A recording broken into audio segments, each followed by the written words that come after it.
1981 Liu यूलियान। अगर वहां ज्वालामुखी होता तो बाईफैन बिना किसी झिझक के उसमें छलांग लगा देती। ओल्ड मास्टर आरोही बादल तलवार मंडप के 3 ग्रैंड एल्डर में से एक है। उनके प्रभाव से यहाँ तक शीर्ष स्तर के लोग भी उनका अपमान करने की हिम्मत नहीं करेंगे। क्या उसने आपकी पॉकेट मनी को सीमित कर दिया, या उसने आपको खाने के लिए भूखा रखा? यह सोचने के लिए कि आप जुए का सहारा लेंगे। उल्लेख नहीं करने के लिए, आपने शर्त के लिए ऐसी चोरी जैसी शर्तों का भी प्रस्ताव रखा था। वो पहले मो जियानेग्युन को नहीं हरा सकती थी। उसे गए हुए अभी 2 मिनट भी नहीं हुए हैं, इसलिए मुझे संदेह है कि परिणाम में कोई अंतर होगा। यह जानने के बावजूद कि यह एक निश्चित हार है, बाई रुआकिंग ने अभी भी ऐसा दांव लगाया है। वो शायद पागल तो नहीं हो सकती है ना? शायद नहीं। हो सकता है कि वो जानबूझकर सीनियर मो को नीचा दिखाने की कोशिश कर रही हो ताकि बाद वाला अपना आपा खो सके। यह बहुत अच्छी तरह से मामला हो सकता है। आखिरकार, लड़ाई में किसी की मानसिक स्थिति बेहद महत्वपूर्ण होती है। हालांकि, ऐसा कोई तरीका नहीं है कि सीनियर मो के कैलिबर का कोई व्यक्ति इतनी आसानी से भावनात्मक रूप से प्रभावित हो सकता है। इस तरह की शर्त पूरी तरह से बेमानी है। बाकी भीड़ ने एक दूसरे की तरफ देखा और बाई रुआकिंग के असली इरादे का पता लगाने की कोशिश की। शीर्ष 5 प्रमुख शिष्यों में से किसने शीर्ष पर पहुंचने के लिए अनगिनत लड़ाइयों से संघर्ष नहीं किया था? अगर वे इस तरह के उकसावे के कारण अपनी तर्कसंगतता खो देते, तो वे बहुत पहले खो चुके होते। वे इतनी सुरक्षित रूप से अपनी स्थिति को धारण करने में सक्षम नहीं होते और संप्रदाय के भीतर अत्यधिक सम्मानित व्यक्ति नहीं बनते। जैसा कि बाकी सभी ने सोचा, न केवल मो जियानेग्युन ने अपना आपा नहीं खोया, उसने बाई रुआकिंग को भी चंचलता से देखा। बहुत अच्छा, शर्त मुझे बहुत अच्छी लगती है। देखते हैं कौन किसका पैसा लेगा, क्या हम? आह, जरूर। बाई रुआकिंग का चेहरा इतना लाल था कि वह शर्मिंदगी से मर सकती थी। जबकि वह कई बार हिंसक और लापरवाह थी, उसके सीधे सादे स्वभाव ने उसके लिए कुछ ऐसा करना मुश्किल बना दिया, जो शर्मनाक था। शीर्ष स्थान के लिए प्रतिस्पर्धा करने के लिए यह एक पवित्र तलवारबाजी द्वंद्व होना चाहिए था, लेकिन जैसे ही वरिष्ठ अंकल झांक आए, किसी तरह, अभी कुछ बहुत अच्छा लगता है। यह एक सस्ते भूमिगत द्वंद्व की तरह लगता है। यह सौभाग्य की बात थी कि वही ईथर हॉल में लड़ रही थी, और उसके दादा उसके कार्यों से अनजान थे। नहीं तो उसे पीट पीट कर मार डाला जाएगा। जो किया गया था वह किया गया था। उसके शब्दों को वापस लेने में पहले ही बहुत देर हो चुकी थी, इसलिए वह केवल आगे बढ़ सकती थी। चलो हमारे द्वंद्व के साथ चलते हैं। मो जियानेग्युन ने दहाड़ लगाए और वो एक बार फिर आगे बढ़ी। यह वही चाल थी जो पहले थी, और उसमें उतनी ही जबरदस्त शक्ति थी। अपने दांतों को कस कर पीसते हुए, बाई रुआकिंग हमले से ध्यान हटाने के लिए एक क्षैतिज स्लैश को अंजाम देने ही वाली थी, जैसा कि उसने पहले किया था, जब उसने अपने सिर में एक आवाज सुनी। अपनी तलवार उछालो। बोलने वाला कोई और नहीं बल्कि सीनियर अंकल झांक थे। यह बाई रुआकिंग की भौहें घबराहट में उठ गईं। मो जियानेग्युन की तलवार उसके आंदोलनों की भयावह गति से गड़गड़ाहट की गर्जना के साथ भाग रही थी। यह उसके सिर पर उतरने ही वाला था, अगर उसने हमले को टालने के बजाय अपनी तलवार उछालने का फैसला किया। अगर तलवार निशाने पर नहीं उतरती है, तो वह बर्बाद हो जाएगी। आखिरकार, एक बार तलवार उसके हाथ से छूटने के बाद, वह पूरी तरह से रक्षाहीन हो जाएगी। जल्दी करो, वरिष्ठ अंकल झांक की आवाज ने उसकी दुविधा के बीच उसे अधीरता से आग्रह किया। रहने भी दो। विभिन्न चमत्कारों को याद करते हुए कि दूसरे पक्ष ने आंतरिक शिष्यों के ईथर हॉल में खींच लिया था, यहाँ तक दादाजी फैन को एक ही झटके में मारने का प्रबंधन करते हुए, बाई रुआकिंग ने तेजी से आने वाले पर कोई ध्यान दिए बिना तलवार को उछालते हुए अपने दांत पीस लिए। धरना। थू। तलवार ठीक उसके हाथ से निकल गई। क्या यह पूरी तरह से मो जियानेग्युन की उम्मीदों से बाहर था कि बाई रुआकिंग खुद को बचाने की बिल्कुल भी कोशिश नहीं करेगी? जैसे ही उसने सोचा कि वह बाई रुआकिंग को एक चपटे पैनकेक में तोड़ देगी, एक तेज दर्द ने अचानक उसके सिर पर हमला किया। इससे पहले कि वह कुछ समझ पाती, तलवार उसके माथे में धंस चुकी थी। उसकी तलवार बाई रुआकिंग से सिर्फ एक उंगली की लंबाई की दूरी पर थी, जब उसका शरीर, उसकी तलवार के साथ, अचानक हल्के टुकड़ों में बिखर गया।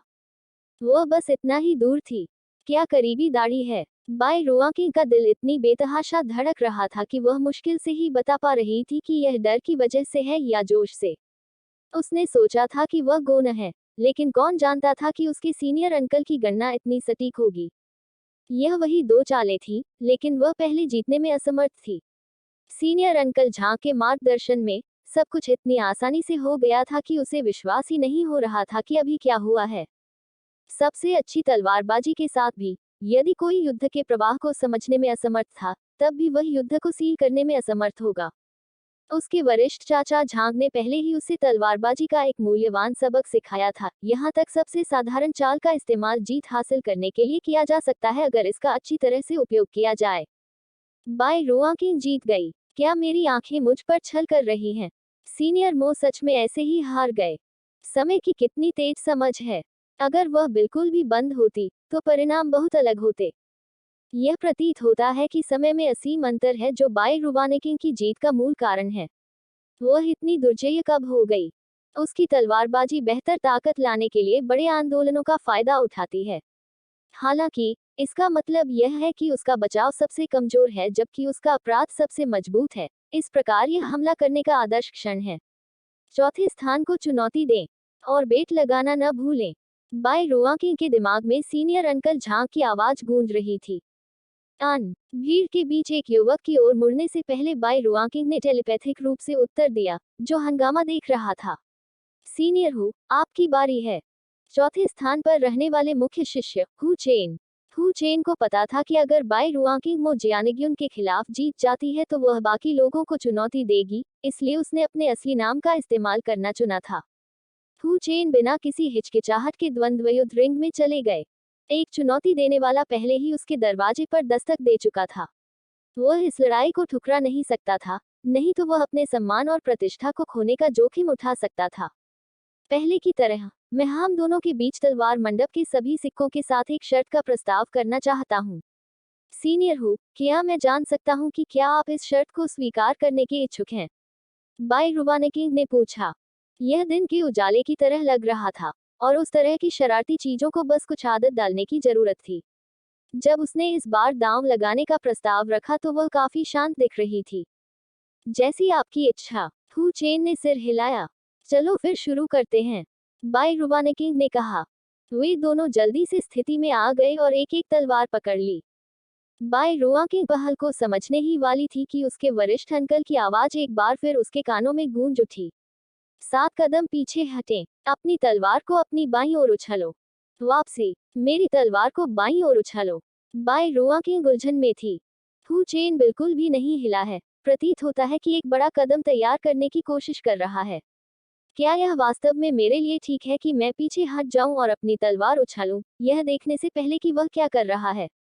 क्या मेरे एक बार के ट्रम्प कार्ड का इतनी लापरवाही से उपयोग करना मूर्खता नहीं है? बाय रोआ किंग समझ नहीं पा रही थी कि उसके वरिष्ठ चाचा क्या कर रहे हैं, लेकिन उसने उसकी बात न मानने की हिम्मत नहीं की। वह बिना किसी हिचकिचाहट के जल्दी से 7 कदम पीछे हट गई। जिस क्षण वह हिली, उसके ठीक सामने का सिलहुट अचानक दृष्टि से गायब हो गया। वह भूत तलवार संत का कदम है, एल्डबाय ये ने गंभीर नजर से कहा। भूत तलवार संत के कदम।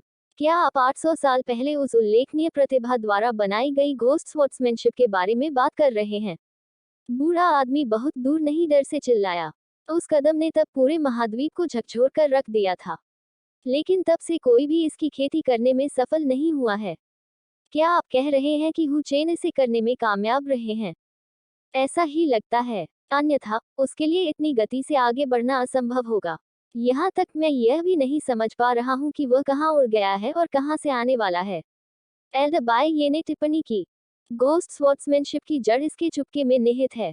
यह एक तलवार कला है जिसका उद्देश्य हत्या करना है।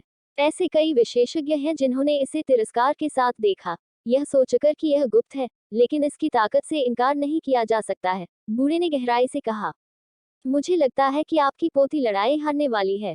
यह इस पर काबू पाने की बाय रुआकिंग की वर्तमान क्षमता से परे है, एल्डबाय ये ने गहरी आह भरी। तथ्य यह है कि बाय रुआकिंग ने शुरुआत से ही पीछे हटने का विकल्प चुना था। इसका मतलब यह था कि उसने हुचेन के हमले को देखा था। ऐसा नहीं लग रहा था कि इस लड़ाई को जीतने का कोई प्रशंसनीय तरीका था। आखिरकार, जब तक उसने अपना हमला शुरू करने के लिए प्रतिद्वंद्वी को देखा, तब तक वह पहले ही मारा जा सकता था। यह कहा जा सकता है कि यह कदम हुचेन को उसी खेती के क्षेत्र में लगभग बेजोड़ बनाने के लिए पर्याप्त था। वास्तव में शीर्ष 3 उसे वापस हराने में सक्षम होने का मुख्य कारण यह था कि वे पूर्व खाली कदम उठाने और शुरुआत से ही उसे दबाने के लिए पर्याप्त तेज थे। दूसरी ओर उनकी पोती ने अब तक केवल 2 चालें सीखी थीं, एक क्षैतिज स्लैश और एक तलवार टॉस। इस स्थिति में दोनों में से कोई भी ज्यादा उपयोगी नहीं लग रहा था। चर्चाओं के बीच बाई रुआंकिंग ने 7 कदम पीछे हटना समाप्त कर दिया था, लेकिन वह अभी भी हु चेन को देखने में असमर्थ थी। हालांकि वह इस समय उतनी परवाह नहीं कर सकती थी। अपने दांत पीसते हुए उसने बिना किसी चेतावनी के निर्णायक रूप से अपनी तलवार बाईं ओर उछाल दी। तलवार एक शूटिंग स्टार की तरह निकली। एल्डबाई ये अवाक रह गई। वह जानता था कि उसकी पोती के जीतने की संभावना वास्तव में बहुत कम थी, लेकिन किसी को भी देखने से पहले अपनी तलवार को उछालना, भले ही वह इसे भाग्य पर छोड़ रही हो, यह थोड़ा हास्यास्पद लगा। गहरी आह भरते हुए वह अपनी आंखों को ढांकने ही वाला था कि द्वंद्व की अंगूठी में हवा अचानक विकृत हो गई। उड़ती तलवार के प्रक्षेपवक्र में एक सिलहूट अचानक दिखाई दिया। मरना। हु चेन जैसे ही आगे बढ़ा, वह डर गया, लेकिन इससे पहले कि वह एक कदम भी उठा पाता, उसके सिर में एक तलवार पहले ही गिर चुकी थी। पवित्र शक्ति। उसके शरीर के असंख्य प्रकाश टुकड़ों में फूटने से पहले वह मुश्किल से एक शाप बोल पाता था। आसपास पूरी तरह सन्नाटा छा गया। यह अभी तक एक और हिट को था। यह हु चेन संप्रदाय का चौथा सबसे मजबूत कोर शिष्य था। जो लोग घोस्ट स्वॉर्ड सेंट के चरणों के बारे में जानते थे, वे जानते थे कि तकनीक कितनी भयावह है। यहाँ तक शीर्ष 3 को भी इससे निपटने की कोशिश में एक बड़ा सिर दर्द होगा। फिर भी बाई रुआंकिंग ने हु चेन को एक ही चाल में हरा दिया। वह पागल था। मैं सच में जीत गया। इस कारनामे से बाई रुआंकिंग ने भी खुद को डरा दिया। उसे यकीन हो गया था कि वह एक मरी हुई औरत है, लेकिन किसी तरह अपने वरिष्ठ चाचा के शब्दों का सख्ती से पालन करने से सब कुछ ठीक हो गया था। यह ऐसा था जैसे उसके वरिष्ठ चाचा भविष्य में झांकने में सक्षम थे और अपने प्रतिद्वंद्वी के भविष्य के कदमों की भविष्यवाणी करने के लिए पहले से तैयारी कर रहे थे।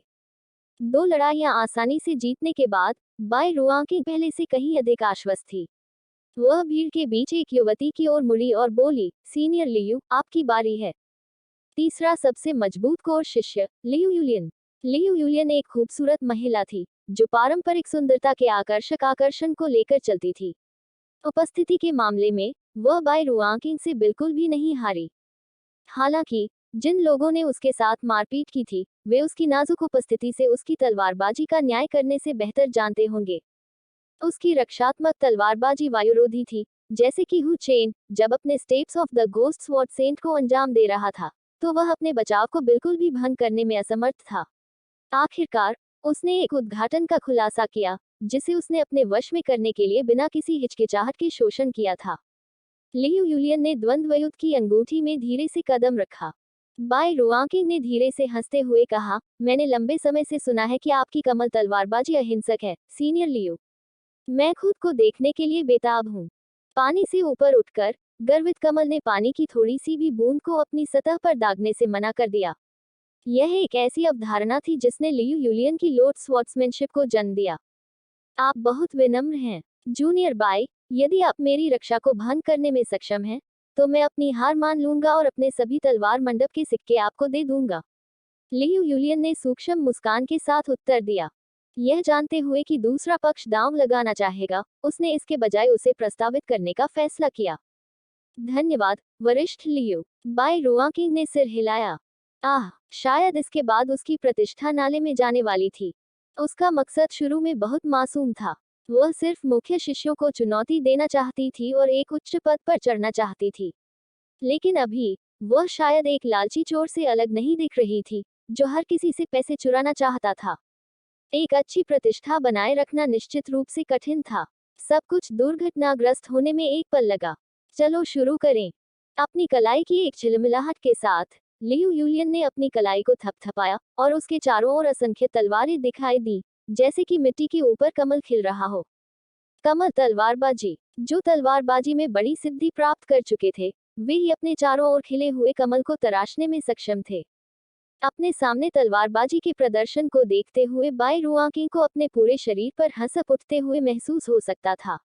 इस अभेद्य रक्षा के खिलाफ उसे वास्तव में पता नहीं था कि उसे कहां से शुरू करना चाहिए। दूसरे पक्ष की तलवार की ची एक दूसरे पर टिकी हुई थी, जिससे एक बहुस्तरीय अवरोध बन गया था जिसका अंत शायद ही कोई देख सके। यदि कोई गलत कदम उठाता है तो उसे आसानी से बहुस्तरित अवरोध के भीतर पकड़ा जा सकता है और धीरे धीरे एक गूदे में डाला जा सकता है। अपनी तलवार उछालो। जिस तरह बाई रुआंकिंग पूरी तरह से खोई हुई थी, उसी तरह उसके सीनियर अंकल की आवाज उसके सिर में एक बार फिर गूंज रही थी। इस बार उसने बिना किसी हिचकिचाहट के अपनी तलवार फेंक दी। ओ, कमल अचानक एक तलवार के रूप में विलुप्त हो गया जो रहस्यमय तरीके से लियू यूलियन के सिर में गिर गई। अविश्वास से बाई रुआंकिंग को देखते ही उसकी आंखें बड़े बड़े मोतियों में फैल गईं। तभी उसकी लाश जोर से जमीन पर गिर गई। तीसरा सबसे मजबूत कोर शिष्य हार गया था।